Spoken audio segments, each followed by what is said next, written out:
Good morning and welcome to our February edition of the Greater Minnesota Shared Mobility webinars. My name is Elliot McFadden. I work in the Office of Transit and Active Transportation at MnDOT as the Greater Minnesota Shared Mobility Coordinator, and I am your host for these webinars.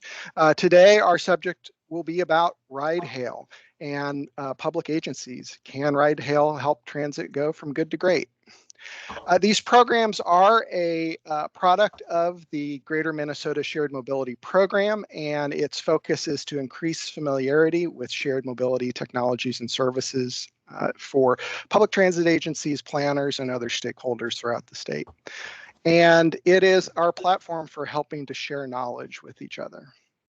Each webinar is recorded, and we are now in our second season of webinars. Season 1 from 2020 and 2021 are also going to be available on the MnDOT Transit webpage. So this and other recordings are there, so if you miss anything, you are welcome to go there and check it out. And we will be sending out recordings for this webinar later on this week once they've been posted. Future webinars, in general, we're scheduling them on the third Wednesday of the month at 11 a.m. Central Time.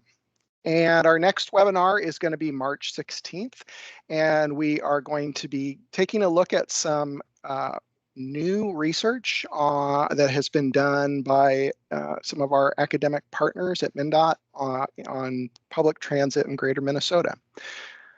And if you have a staff member that you would like to make sure gets included, please go ahead and email me with their contact information. I'll be happy to add them to the distribution list.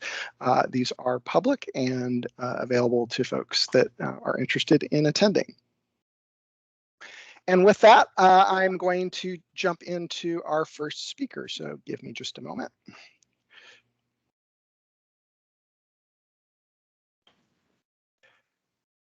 And now we're going to start with our first speaker, which is Ross Silvers. He is the ADA Compliance and Community Officer in the Mobility Department at the Pinellas Suncoast Transit Authority in Florida. Let me pull up his presentation.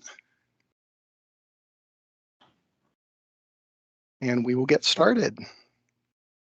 Thanks, Elliot, and good morning, everyone. Thank you for being here today.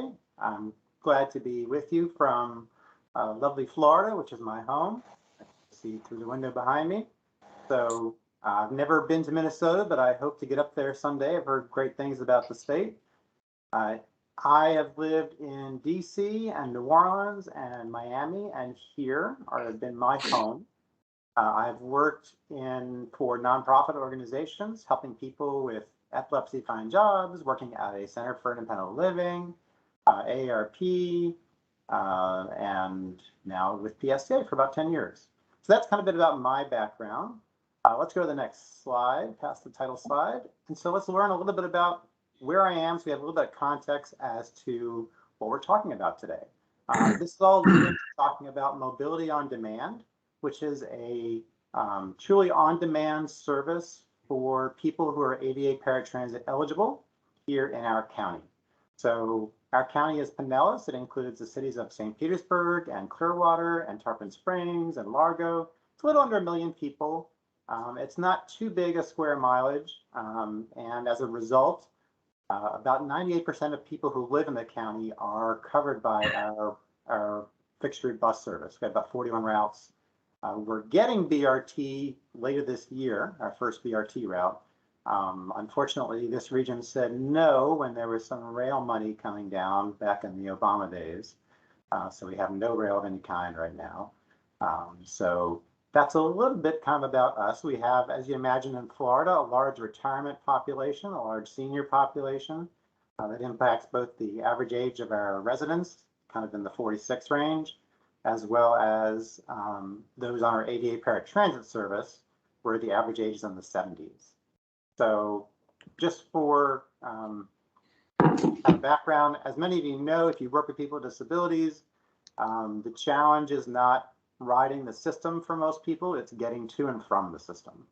And here, while we don't have snow and ice and all the lovely things that you guys get in the wintertime, what we do have is we have lightning storms, which are not good. but more significantly, we have really bad, dangerous drivers. So we're consistently ranked in the top 10 of most dangerous places to be a pedestrian or a cyclist. So, and we don't have sidewalks everywhere. So even though it's fairly urbanized and developed, it's a dangerous place for pedestrians to get to from a bus stop. That's just a little bit of kind of the background kind of leading into this and where we're coming from. All right, let's go to the next slide. Okay, and here we can just kind of see the trend of our ADA paratransit ridership, pretty similar to a lot of other places around the country. Ambulatory kind of trips kind of leading the way in terms of increases, obviously going down with COVID, and it's been pretty steady over the last number of months. Let's go to the next slide. All right. So we call our ADA paratransit service access. Ross, before we go too fast, the slides, little technical glitch here. It's holding. We're still holding on the title slide. Oh dear. Okay. You might want to log out and come back in because I'm controlling the slides and we are moving forward. I'm seeing the slides in real time. Is anybody else having that issue? Yes, I'm I on am. the title slide. Okay. I think we're only seeing the first slide. Let me try to reshare. Thank you for saying something.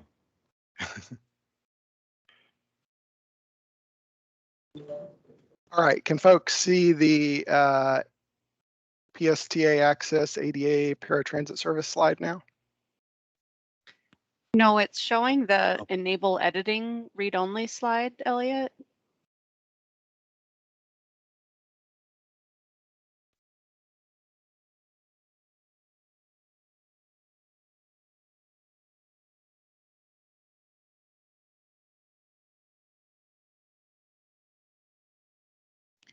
Yeah, it's in the protected view. Yeah, there you go.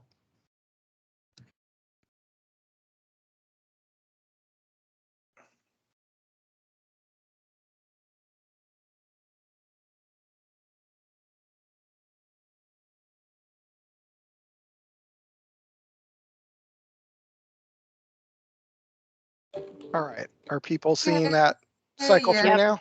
Yes. There it is. Okay, all right. Thank you. Thank you so much. We will have the previous slides. I don't think we had anything too groundbreaking in the first two slides. Those will be included on the website when we publish, so you won't miss anything. Thanks. Yeah, so the first slide was the title slide that you saw. The second slide just had some statistics, most of which I read to you as we went through it. The third slide had just a bar graph showing ridership on our ADA paratransit service. And then our next slide is where we are talking about PSTA access service, what it is and what it isn't. So, so what we did, we've contracted out ADA paratransit for many years. And until where were we? I guess around September 2021, we left the contractor we had for many years. And that contractor was achieving on average 97% on-time performance. We had done a customer satisfaction survey and 92% or better, was highly satisfied with the service, very high numbers. And I say that because you'd say, okay, well, service is great, but why do we need this mobility on demand thing, right? So, and we'll get into that obviously. Now, and it was very low tech. There was nothing, I mean, they had a basic computer system for managing their trips, but on the rider side, it was very basic. There was no reminder calls, no reminder texts, no alerts of any kind. You would just go out there at your scheduled time that you arranged by phone and get picked up and go. So now we've switched. So we have First Transit as our primary contractor and also a local taxi company. And First Transit has subbed out to Userve for some of their ADA paratransit ambulatory trips. Userve, if in case you're not familiar, is a TNC that specializes in providing ADA paratransit service. UZURV. Anyway, so that's who's providing our trips now. So on-time performance has gone down a little bit. We're still in the 90s generally. And you can see the costs are spelled out here for the trips, wheelchair trips in the $59 neighborhood, ambulatory somewhere in kind of the 20-22 neighborhood. And then we have new software. Let's go to the next slide.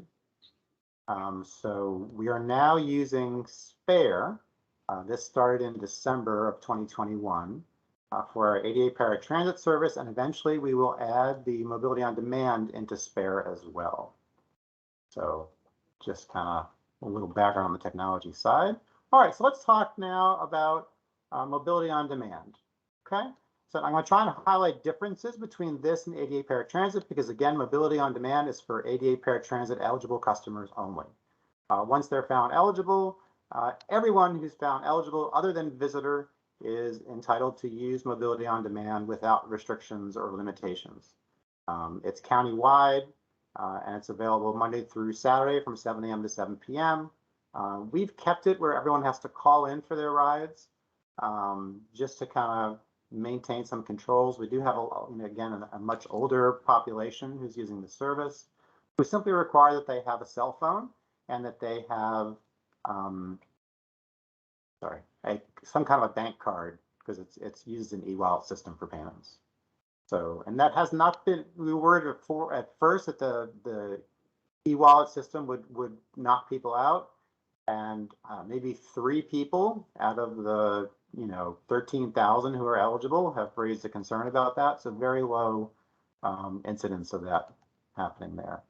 So our providers for the service, we have Lyft, we have Uber, we have the local taxi company, and then we also have Wheelchair Transport, a local wheelchair service provider. So they're the ones who provide the trips. So it's pretty simple. Someone calls up, they give us their name, their date of birth to verify who they are. We look them up in the software we're using right now is called Goin, and G-O-I-N apostrophe. And we look them up. It has in some recent trip history, so we can repeat a recent trip. It has saved locations. It has some, if the customer wants it, the rider wants it, there's some disability information that's there if they want it. So for example, on my profile, there's an image of a person with a white cane, a little stick figure, and it says low vision. So a driver will know that I'm not going to see them from across the parking lot. So, so that's had mixed results. The driver the other day said, well, I was looking for somebody with a white cane. You don't have one, so I assumed it wasn't you. So sometimes pictures don't send the words you want. So it's all trial and error, isn't it? So the majority of our rides are happening on Lyft because they were with us before Uber. A good number are with Uber as well. And rides are costing $3.50 now as opposed to $4.50 on the ADA paratransit. The rider gets the use of the entire vehicle, so they can bring as many guests and other people they want as long as they fit in the vehicle. There's no extra cost. They can bring as many bags as long as they can load them in and load them out. So all these those are all factors that don't exist with the ADA paratransit service, and it's not a shared ride. So it is just them taking that trip nonstop. So as you imagine, this is a tremendous value to our customers. There's no limits placed upon where they go or when they go during those hours or the number of trips that they take. Let me see, this is my right slide. Let's go on to the next slide. It's a lower cost than it is for the ADA paratransit trips. This just shows us kind of the providers interacting. Go to the next slide. Excuse me. Again, here's our providers.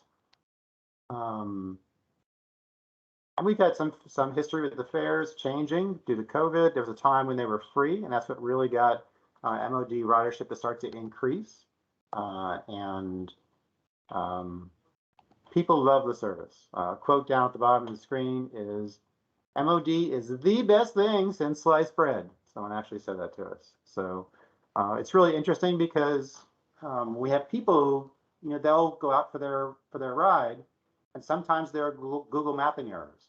And so the driver will go across the street, or we'll go somewhere else, even though we entered the right address.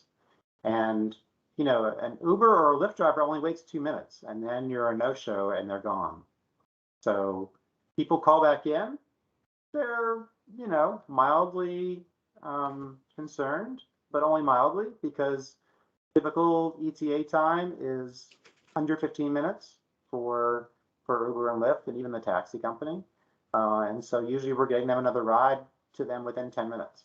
And you compare that to a 30-minute pickup window if your vehicle is on time on the ADA paratransit, and you're still saving a lot of time. So, so that's kind of how that's flowing from a rider perspective. And let's go ahead to the next slide. All right. So just kind of going over the trends in terms of ridership. Nothing really unexpected here. Numbers down during COVID, and then kind of starting to come back. What's interesting is that the ADA paratransit rides really kind of plateaued at the point where we had both services for free. And then after both services were free, we made MOD $1 cheaper. And since then, the ADA paratransit has continued to stay about the same, and MOD has just continued to rise and rise. So today, I think yesterday, there were over 600 MOD rides taken in the system. So it's a very popular system and working very well. More about ridership trends on the next slide. I know I'm just out of time. We're just about done. And I'll go to the next slide. And more about ridership trends. I don't think there's anything special I need to point out here. Go to the next slide. And there's my contact information. If you have any questions about anything I presented, or obviously we'll have time for questions at the end. I'll just say in closing, we started off the contract we have with these providers as a first mile, last mile service. So we did that back in, I think, 2016. And then later we took on the same Go-On software with the same contracted providers to do the ADA paratransit. And of course, it was very controversial at the time because you know, the MOD drivers and vehicles do not meet the standards for ADA paratransit service. No drug screening, there's, you know, they don't have to go through 8 hours of ADA training, all that kind of stuff. So it's not been perfect, but people really love the service. And I'll stop there and take questions later. Thank you. Great. Ross, on the second to last slide, there was a little bit of information about cost or maybe the different costs of the different services. I don't know if you wanted to speak to that before we wrapped up. Certainly. All right, let's see here. Ridership, turning points. It's one more slide back. There's 2 columns there, so it's in the it's on the right side of the screen. It says September 2021, and then it's got the ambulatory trips and the wheelchair trips. So on MOD, ambulatory trips are generally averaging kind of under $15. Here we go. So here's our statistics we had here: 35 ambulatory MOD trips, $123,000 total cost on MOD, $75,000 in savings.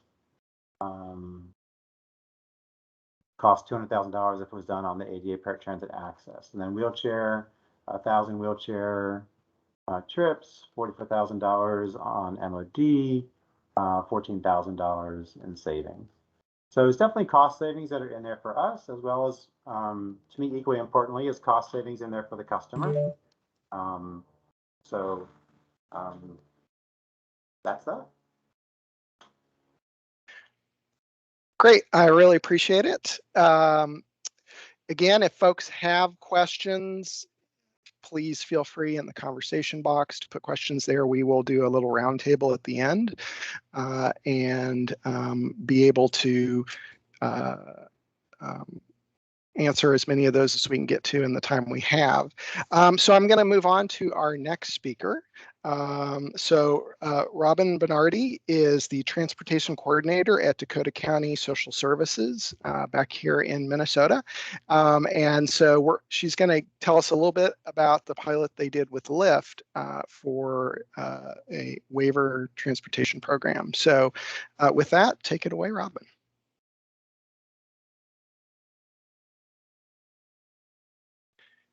And we can see your slides, so you're in good shape. Fantastic. Awesome. Yes, let me know if technology is not working. It would not be a surprise for me. So wonderful to be here. Thanks for having me. So I am Transportation Coordinator in Dakota County. In Dakota County, we have a great mix of public transit availability, especially in the northern part of our county. In the more southern part of our county, we have limited transportation options, but there are still some transportation options available. So just setting the stage for that. All right. So we know transportation is a huge barrier for folks with disabilities, older adults, to access things like employment, volunteer opportunities, community access. So a few years ago, we were looking at our employment rates for folks with disabilities in Dakota County, and they were really low. So we were trying to figure out why. And one of the main reasons that we found was that people didn't have the availability for transportation to get to and from the job. So they couldn't get to the jobs that they wanted to do. So we were hearing from service providers that they weren't able to provide the rides. And then we were hearing from group homes that said that they have staffing limitations and they aren't able to provide the rides. And then we were hearing that, public transit isn't always available when people need to work or want to work. So these are just some of the different transportation barriers that we were hoping to solve for with our original pilot program. Now in 2019, so March of 2019, so we're almost at our 3-year anniversary, we started this pilot with Lyft. So in Minnesota, just background, transportation is a billable service under the CMS Home and Community-Based Service waivers, so those HCBS waivers. So under our pilot program, individuals with the HCBS waivers can take Lyft to and from employment, to and from accessing the community. So things like going to the grocery store, going to visit friends and family, going to restaurants, like all the things that we currently drive to. Individuals with disabilities now have the ability to have that on-demand opportunities as well. And then Dakota County then bills the individual's waiver directly for the cost of the rides taken. So for the actual cost of the rides taken. And that's just happening because Lyft, unfortunately, is not currently an enrolled vendor with DHS. So Dakota County is acting as the pass-through agency. From a rider perspective, riders have to be open to a HCBS waiver like the EW, AC, CADI, brain injury, CAC, and the DD, developmental disability waiver. For our program, Dakota County has to be the County of Financial Responsibility, the CFR. Individuals have to have a smartphone, a personal payment method as a backup method of payment, and they have to be able to safely navigate their community with or without training. The case manager needs to submit the required forms like a backup plan, signed waiver, signed release of information. They have an emergency card. We have an orientation video for people to watch. We're really encouraging people to use this Lyft program as just a tool in their transportation toolbox that, so they can use ADA paratransit sometimes when it's available, and maybe have Lyft as a backup, or use Lyft to go to and from work, and use other forms of transportation. We don't necessarily want people to 100% rely on one form of transportation, but just to offer some options for folks. And intended outcomes of our pilot, we wanted more people to work, We wanted them to be able to work where they wanted to work and when they wanted to work. We wanted people to be able to get out and about in the community more, and we wanted them to be happier with their transportation options. Like I said, we started this in March of 2019 with 23 riders, just so we could start small. And our number of riders actually taking a ride on Lyft has increased every month, except in March and April when COVID was bad in 2020. In December of 2021, we had almost 700 riders actually take a Lyft ride. And again, this is just for one county. The number of riders has just keep going up, and we keep thinking it's gonna plateau at some point, but it has not yet. Our riders are on average taking 20 trips per month, and the average of each ride costs, it fluctuates each month, but it's about $18 per ride. From a rider perspective, we wanted it to be as easy and user-friendly as possible for the rider. So the cost comes up as free when the rider is requesting a ride. We have a special vehicle option called the Go Dakota option. So individuals know that's the ride option I need to take. It's always the top one, and it's going to say free. Talked about satisfaction. We wanted people to be happy with their transportation options. So prior to starting with Lyft, individuals are using a variety of transportation. So they're using public transit, they're using ADA paratransit, they're getting rides from family and friends. They are piecing together whatever modes of transportation that they can. And prior to riding Lyft, about 24% of individuals were either satisfied or extremely satisfied with their transportation. 1 month after riding Lyft, and this is the green and the blue sections in the graph. 1 month after riding Lyft, over 80% of people are satisfied or extremely satisfied. And then 6 months after starting Lyft, 85% of our riders are either satisfied or extremely satisfied. So not only are people happier with their transportation, but it's not just like that instantaneous, yes, I can ride, but it keeps going. 6 months after folks start riding, they're still happy and they're still really satisfied with this option. We did some focus groups as part of our pilot, and we've received positive feedback both from the individuals and then also from their family, from their friends, from their employers, and other folks that they work with. So they talk about benefits in the form of independence, autonomy, ability to work more hours, benefits for their work and their boss, and then their family no longer has to pick them up and take them places. So here's just a couple of quotes from our focus group. And I'll leave this up here for just a moment. And then we've made a couple of videos. So I want to show one of the videos, fingers crossed that the technology works. So just so you can hear it from the riders themselves, I think that's a lot more powerful than me keep talking about it. So let me switch over to the video.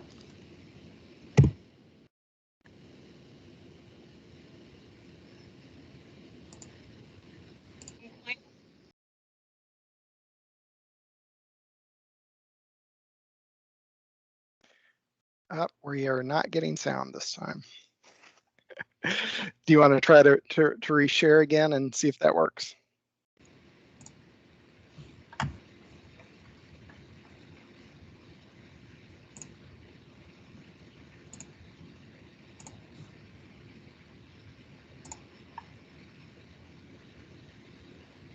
Employment is very important for people with disabilities, just like it's important It's working. for people with disabilities.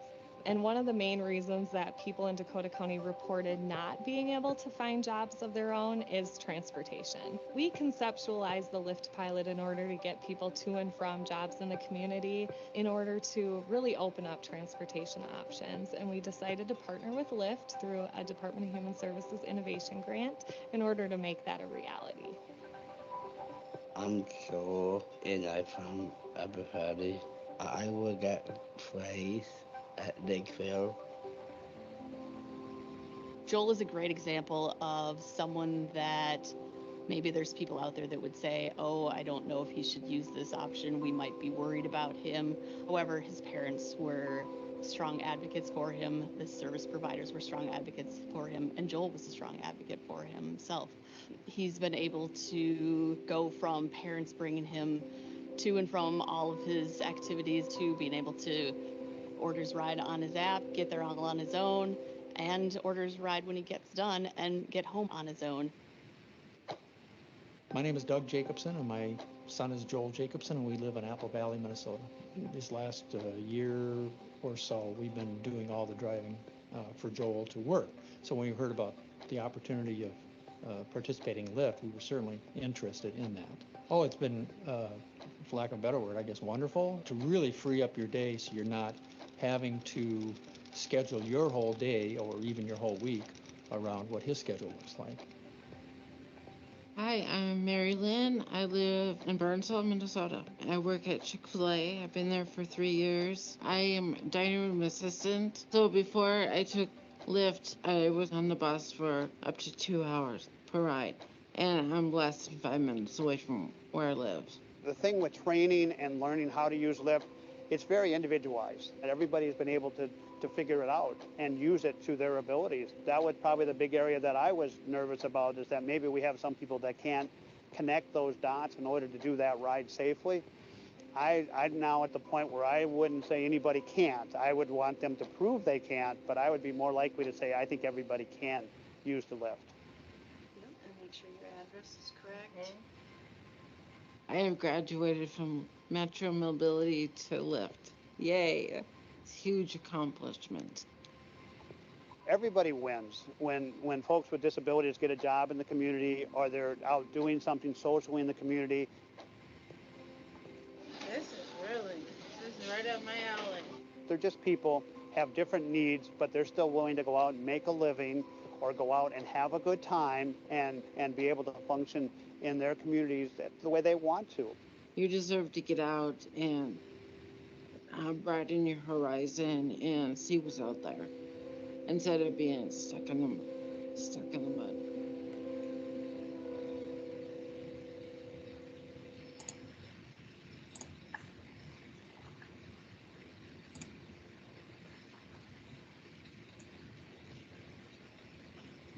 So as Dave in the video talked about, training is really a big part of the Lyft program, and just, making sure that people are successful and can ride safely and independently, because each individual comes to a new transportation option with different skills and abilities.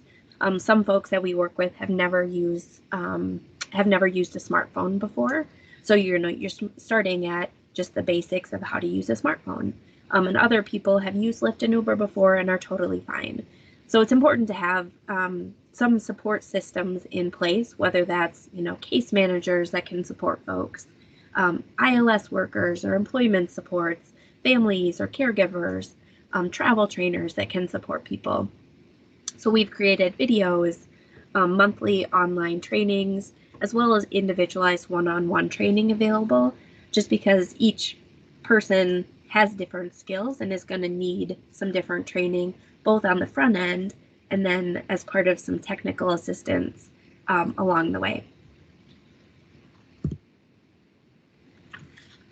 So for more information on what the Go Dakota group has going on, including some of the Lyft forums, if you wanted to take a look at those, we have a couple other Lyft videos that are one's geared towards employment, folks that have jobs, and then another is just testimonials of people. I always get tears in my eyes, watching each of them, just because it is so powerful, and the Lyft program has been so essentially life-changing for a lot of folks, that they're able to do so much more than they were before. So you can see those videos on the Dakota County website. Just search for Go Dakota in the search bar. And then I'll pop up my contact information as well if you have any questions. But I know we'll take some questions at the end as well. Great. Thank you so much, Robin. Now we're going to move on to our last speaker today. So Sherry Wagner is the Executive Director at Connectability of Minnesota and has been working on programming to help take the successes at Dakota County statewide into greater Minnesota. So with that, take it away, Sherry. Thank you. Again, appreciate the opportunity to be here and share this with you. This is awesome. Connectability is a nonprofit that sits in St. Cloud, Minnesota, but we do serve 47 of the 87 counties in Minnesota. And we really looked at what Dakota County was doing and the successes they were having and tried to figure out how to bring that to rural Minnesota, because we have significantly different barriers the further out we get, such as we don't have any Lyft drivers at all, or people don't have any experience with Lyft other than maybe what they've seen on a Hollywood movie. So we really spent a lot of our time trying to figure out what would be the best approach. And we determined that the first thing we need to do is help communities understand what Lyft is and that it's available across the state. And we've been meeting with every organization, group, or person that will allow us to meet with them to help them understand what's happening and to encourage them to build a network of drivers in their own communities. And we're doing this in a very grassroots method. We don't have funding behind us with this. We're not affiliated with Lyft. We're just looking at it as a super tool that's filling the gaps where some public transportation may not be available at all, or even other private options. As you get further out, there is no choice. So if you don't drive, you're stuck and homebound. And we felt, just like Dakota County, that we could do better than that for those that we serve. As a nonprofit, we serve people with physical and invisible barriers, and we serve most of them on the waiver.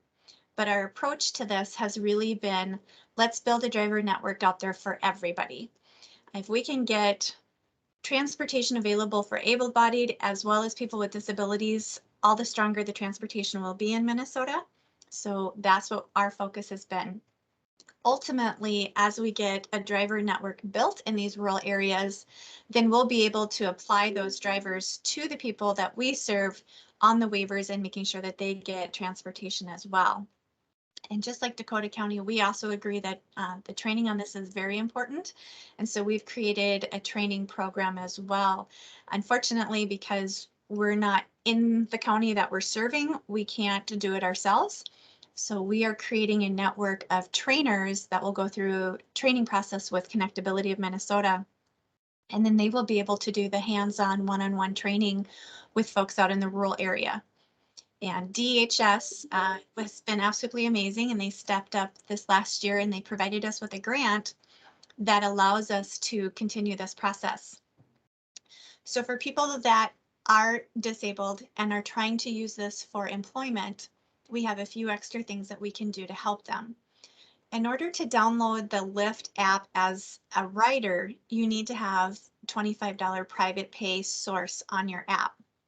And a lot of people that we serve don't have credit or don't have credit cards. So with the grant that we have from DHS, we're able to provide a $25 gift card that can be used to set up the app and be the $25 amount that's needed on the app. And then the second thing that they're doing is anybody that we are able to do the one-on-one training for through these volunteers or even directly through our office with Zoom, we'll be able to pay those trainers a $25 stipend to help offset their hour of time to help people in their own communities.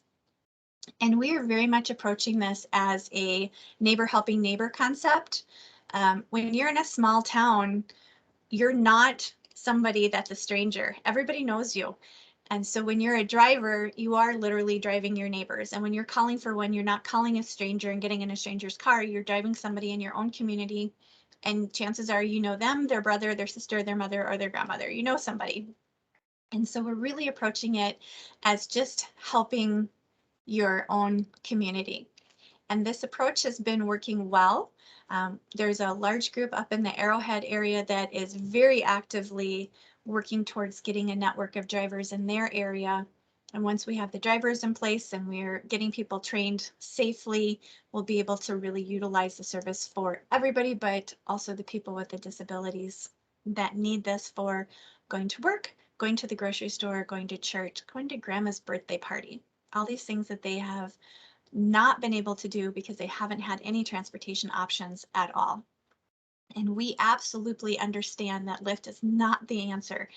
It is simply a super tool that can be utilized in so many different ways to help bridge the gap of transportation in some of these smaller communities. You know, if there is a bus service available, maybe they can take that in the morning, but it's not available in the afternoon, or the ride takes too long, or whatever, or there's no bus at all.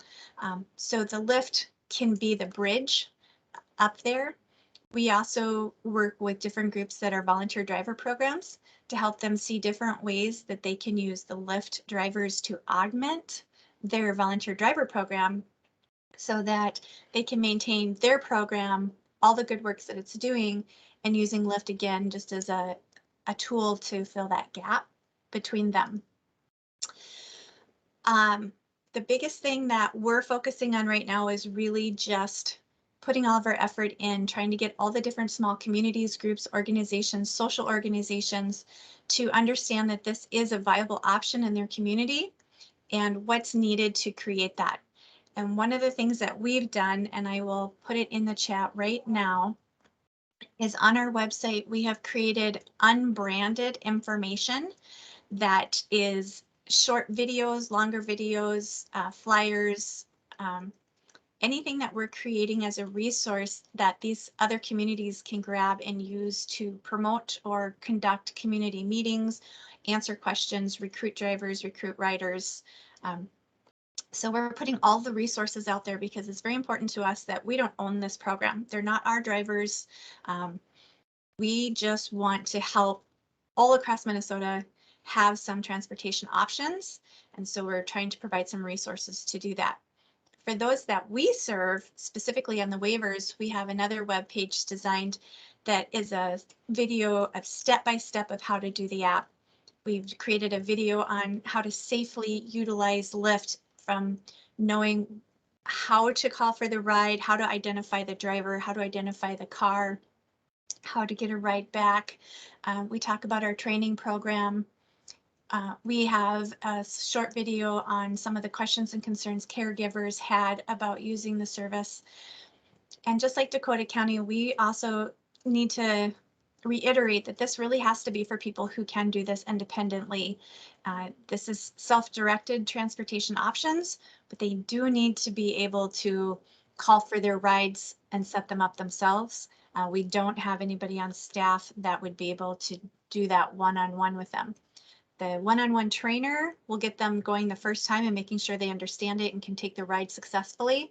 But after that, this definitely needs to be self-directed and able to do the whole process independently.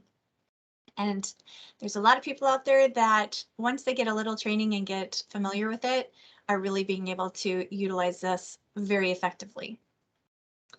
So that is what connectability is up to in the rural areas, trying to take Dakota County successes and extend it across the state. And just like Dakota County, we were able to secure an agreement with Lyft so we can provide billing for waivers for Lyft in all 87 counties in Minnesota. So if any case manager would like to try this, we can certainly help them. We do not require a contract with the counties. It can just be one person that they want to try, or hundreds. We're able to accommodate any volume that they're looking for. But again, we just really want to make sure that there's a transportation option in these rural communities that don't have anything else available to them. And at that point, I will turn this back over, I think, ready for Q&A. Thank you so much. I would ask Ross and Robin to come back and turn your cameras on. And we'll start with a little Q&A now. I don't have anything yet in the chat, but I had a couple of questions to get us kicked off.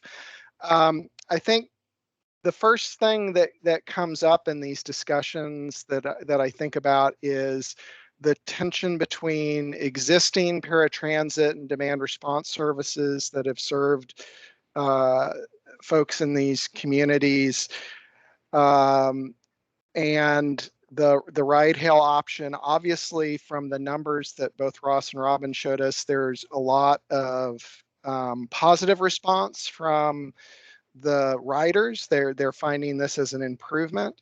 But what, thinking about that tension between public transit services and what we have traditionally served as sort of the backbone service, the stopgap, the thing that's always available versus these additional services, kind of where do you see transit now sitting, in a community that has ride hail as an option as well?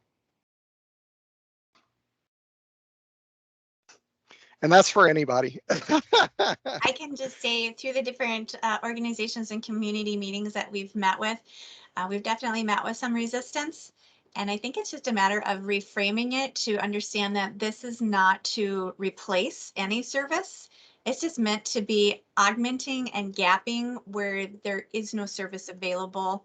So if it's a bus route, but the bus doesn't run on weekends, or it stops at 9 and somebody's job goes until 10, they still need transportation. And so this would be the gap tool to be able to allow them still employment. So once we reframe it and kind of adjust that scope a little bit, they tend to be a little less resistant in the community meetings that we're having.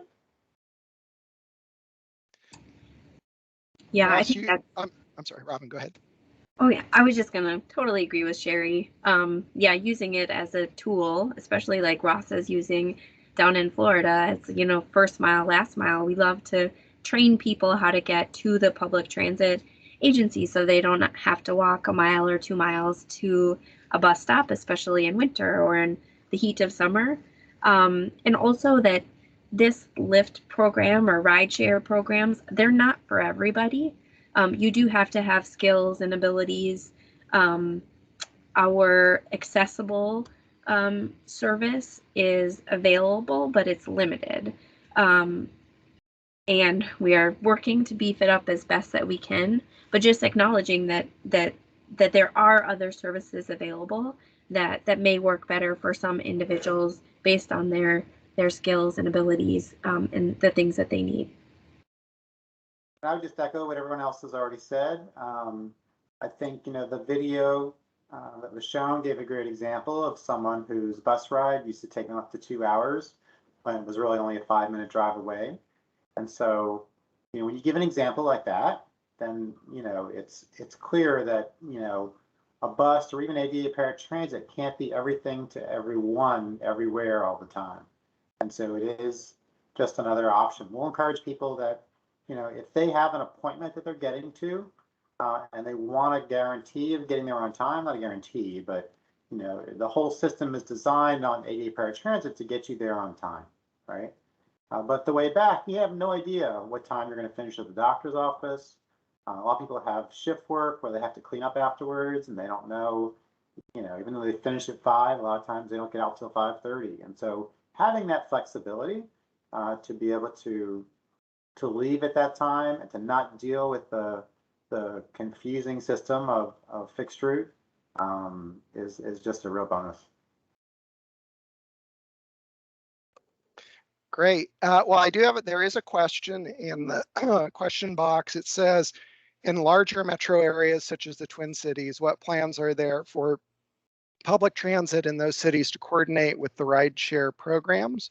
Also, what plans are there for people with disabilities who can't drive for whatever reason but live in rural areas?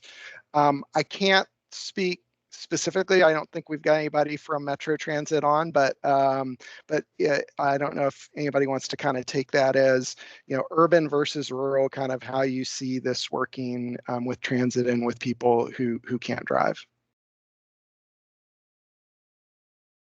So we just had a very interesting conversation yesterday in Anoka County that there are a large number of accessible vehicles across Minnesota, and many of them were purchased on grants. That said, that they needed to be available to other community organizations as well.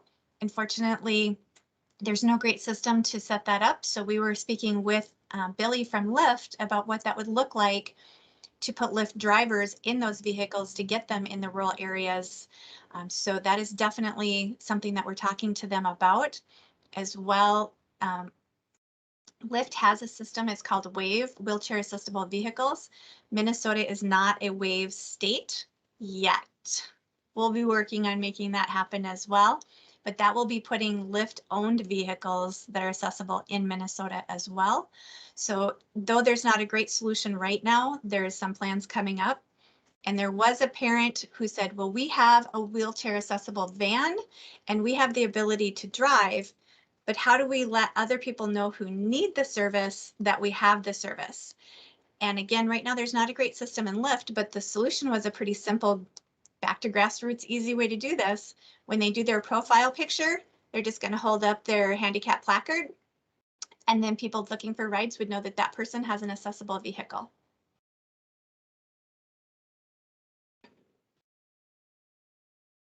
And that's pretty cool. You know, with the Going software that we have the ability to do either an API, an app integration, or to directly have drivers use the driver app. And we actually talked about that very concept early on, about having people who own a personal wheelchair accessible vehicle make it available to give rides to others who need that accessible vehicle. And so if you had an app such as this, where you could directly load on drivers, then you can directly steer people to wheelchair accessible rides, et cetera. And I think in general, you know, obviously it's pretty intuitive. I mean, in urban environments, you have a lot more options, and most large urban environments are doing some type of a partnership now with Uber or Lyft. Boston was probably the first and best well known, but they're everywhere in the country now. And then in rural, I love the example going on in Minnesota, but there are other examples in other places as well. So it's just putting your creative hat on.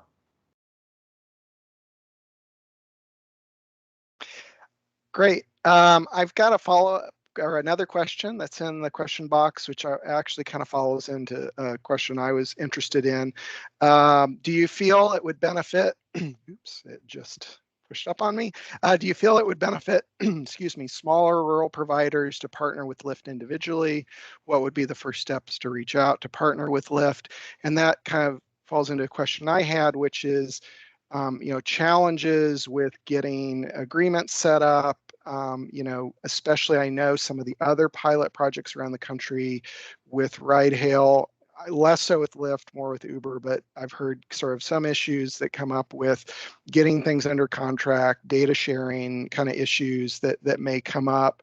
Kind of thoughts on, you know, this is coming from Ted Nelson, who's one of our public transit providers, but thoughts on, you know, I guess from the Minnesota perspective, would it make sense to start with a partnership with Connectability and your program, or, you know, what do you think about the transit agencies also reaching out and doing programming with Lyft? So from our perspective, so Dakota County, correct me wrong, Robin, you guys actually have a contract with Lyft, correct? Where Connectability has an agreement with them so that every county does not have to contract to be able to provide the waivered services, because we had heard from Dakota County that that was a long process to make that happen. So when we met with Lyft, we talked about like all these little tiny communities and all these individual counties are not going to be able and have the resources to do that Dakota County was able to successfully do. And so that's how we were able to do this with them. And so it's through the Lyft Pass. And so any business or organization can become a Lyft Pass provider. But all that means is that you would be able to sign up individual riders. They would take the rides and the drivers get paid, and that you would receive an invoice for those rides. That does not mean that you can do the waiver system. You have to be a waivered provider to do that. So that's a whole separate step.